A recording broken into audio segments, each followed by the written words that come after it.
The Civil War was one of the bloodiest wars in modern history, and one that has defined the United States and the principles that it stands for ever since. All men are created equal. This is a phrase that almost every single American knows, and it rings much more true today than it did in the 1800s. The nation went to war with itself because some people believed that African American slaves weren't people, but instead property. The Civil War took the lives of many men and left even more injured, but the part that's often overlooked is the men and women who served as doctors and nurses and worked tirelessly to aid injured soldiers not only on the battlefield, but in hospitals and clinics all over the country. Many of the volunteer organizations that are so common in the United States today, such as the Red Cross, which was founded by a woman named Clara Barton during the Civil War, have found their roots because of the events that took place and the relief efforts that many men and women contributed. One woman who had an invaluable impact on the nature of medical care both during the war and at times of peace was Dorothy Dix. She assembled a dedicated group of volunteers who proved to have a profound impact on the medical field and a woman's place in it. Dorothy Dix was the granddaughter of Elijah Dix, a respected Boston physician. While she herself wasn't a nurse, she worked tirelessly for many years before the Civil War to aid in the treatment of the mentally ill. Her kind heart and drive to help others was what resulted in her appointment as the superintendent of the nurses serving under the U.S. Army during the Civil War. It was under her leadership that more than 2,000 nurses served in hospitals all over the country, as well as her own private clinics that she ran in Washington, D.C. Typically, men held the important roles in American society, and women would stay at home. But the Civil War gave women an opportunity to come into the positions that normally wouldn't have been available to them. While men still held the positions of doctors and physicians, more and more women were being seen in nursing positions.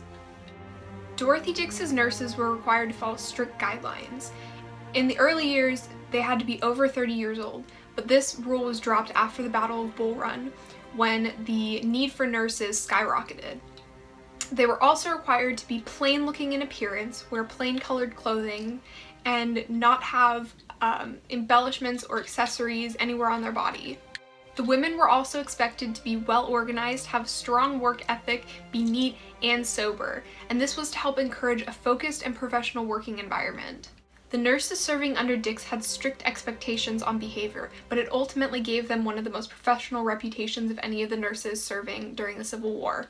Many women didn't want to follow Dix's guidelines, so they worked independently. However, when they made this decision, they sacrificed the wage of 40 cents a day plus food and board that accompanied being a nurse under the US government.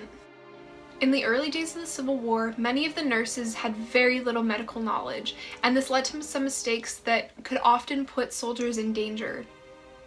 But as the war progressed and they observed more and more, they became more educated. By watching and listening, many women were able to form a general understanding of medical care, which wouldn't only help themselves and their families after the war, but would also help the rest of the medical community as it gave rise to recognized nursing associations after the end of the war. Nurses serving under Dix generally cooked for, cleaned, and fed the injured soldiers. The day-to-day care of the soldiers was conducted by the nurses, and the medical procedures were conducted by the doctors. The contribution of the female nurses was often overlooked by the male physicians. Some women were able to pick up the skills to treat minor injuries, fractures, and bandaging wounds. Regardless of whether they worked out of a hospital or a clinic or their own homes for the Union or the Confederate Army, the nurses of the Civil War were some of the unsung heroes, and without them, the death toll would have undoubtedly been so much higher. Many of them worked every single day, all day, and received no recognition for the work that they did. But it didn't matter to them, because not only did these women directly impact the lives of the soldiers that they cared for, but they also paved the way for the role of nursing and education in the United States today.